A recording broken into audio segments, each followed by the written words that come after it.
Hi, everyone. I'm Ellen from Veza, the identity security company. Thanks so much for joining us today.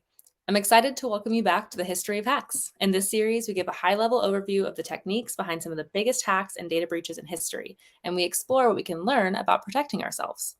At Veza, we believe that while the tools and strategies employed by hackers are constantly evolving, there's one form of defense that almost always works, and that's least privilege. On today's episode, I'm joined by Kale, a product marketer here at Veza, to talk about orphaned accounts. Orphaned accounts are exactly what they sound like: old, deactivated accounts that lie dormant after either their owner leaves a company, stops using the associated platform, uses a new account, or takes some other action that leaves their original account neglected and all alone, floating in space without any direction. But before you start feeling too bad for orphaned accounts, let's talk about why they're dangerous. When account transition happens, whether that's an employee leaving a company or an organization switching from one product or service to another, accounts should either be deleted or the permissions associated with that platform should be revoked entirely. However, this does not always happen. Let's take a closer look at the employee example. Let's say that Bob is leaving Omni Business Products, and on his last day, HR may deprovision all his access to apps like Gmail, Salesforce, and Slack. However, what HR can't see is Bob's Snowflake account with super admin status. Why is that? Well, maybe it's because instead of getting his access through the company's identity platform, someone directly created a local Snowflake account for Bob. Maybe because Bob needed access to cover for an emergency, or maybe because it was easier to just ask another Snowflake admin for access than to request it through IT. Unfortunately, neither Bob nor his coworker remembered to revoke his access, regardless of why he had it in the first place. So this means that even after Bob's last day at Omni Products, an orphaned account in Snowflake in Bob's name will remain ripe for exploitation by any threat actor who can swipe their credentials or gain access. So, Kale, can you help explain why this is particularly dangerous? Yeah, absolutely. Well, any compromised account can be dangerous in two ways, right? Either they directly have access to sensitive data or systems, clearly bad, or the account can be used as one piece of a privilege escalation attack. Now, orphaned accounts are particularly vulnerable to being compromised because no one's watching them.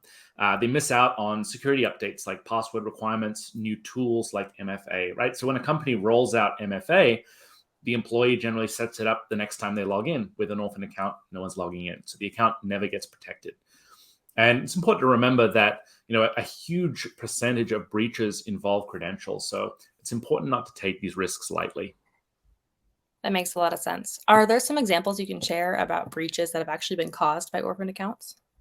I surely can. Orphan accounts are not a new vulnerability, right? But as the number of identities and accounts grow with migration to the cloud, problems getting harder and harder to manage. It's hard to say exactly how many breaches involve orphan accounts, right? When there's a major breach, there often isn't a lot of public information about exactly how it happened, but there are a few notable exceptions.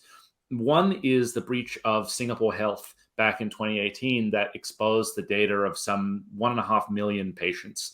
And in that case, the Singaporean government actually put out a huge post-mortem report, I think it's about 500 pages long, that details exactly how the hack happened.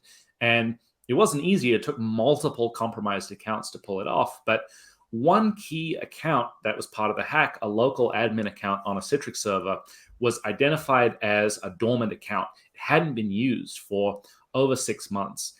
And one of the interesting things is that the report actually identifies three security policies that were in place at the time of the hack that hadn't been enforced on that particular account. So, one, there was supposed to be a requirement for regular password changes. This account had not been changing its password. Two, there was supposed to be a new requirement for more complex passwords that also had not been enforced. And three, all dormant accounts were supposed to be disabled, but that hadn't happened in this case. So it's a really important lesson about the gap between having a policy on paper and actually applying it to all of your attack surface. It's also a lesson in how local accounts tend to resist centralized management. So, what can Veza do here to help prevent this kind of attack? Absolutely. So there's sort of three major things that we can do with Veza. One, Veza makes it very easy to integrate custom systems into your identity security management. So Singapore Health, as we said, had policies in place that could have helped them, but that local admin account just wasn't reachable and visible by their centralized management tools. So the policies weren't applied.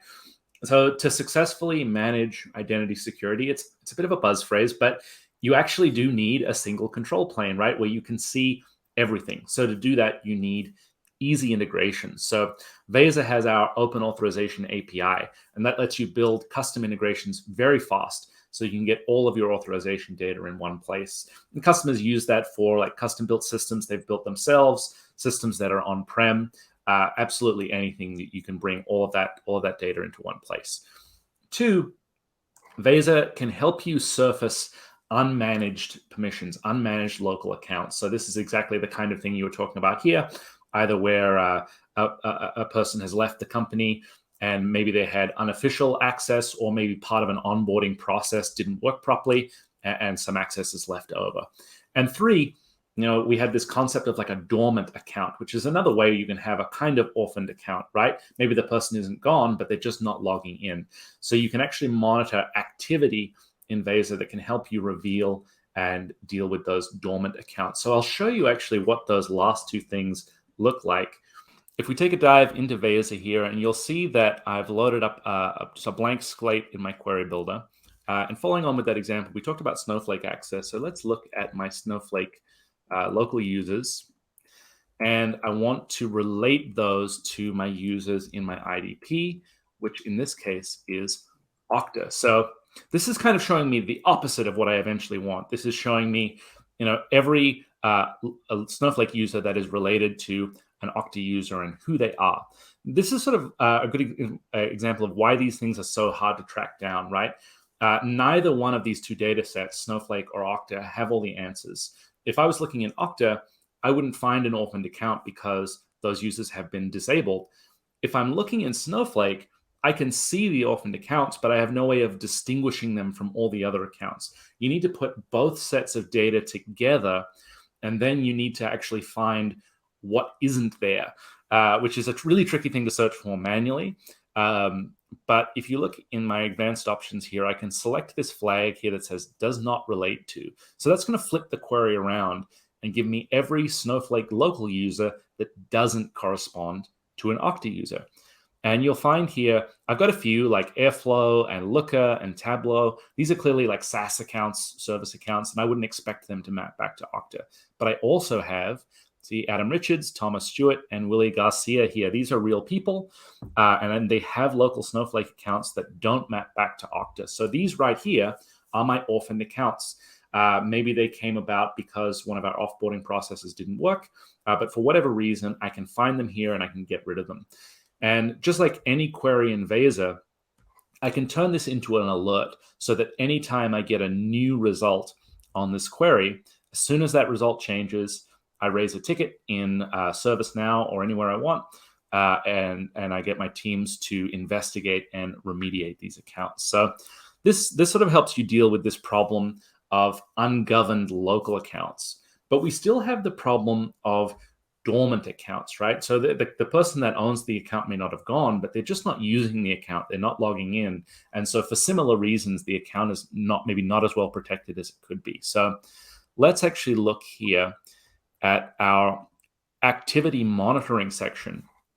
And what I can show here is compare the access that an identity has in Snowflake to what resources they're actually accessing. So I can see dormant access to databases, to tables, and to views. And I can even see, Snowflake users that have table access but have no recent activity at all. So that's your classic dormant account that's not being used. And I want this number to be 0. And luckily, in this particular account, it is. But if I have new dormant users, again, I can surface an alert about them. That's all I have to show. Awesome. Thank you, Kale. That's amazing. And I appreciate you showing us how to protect from the threats of orphan accounts here. And thank you to everyone for joining. We'll be back to talk about other hacking techniques in the future that have led to big data breaches.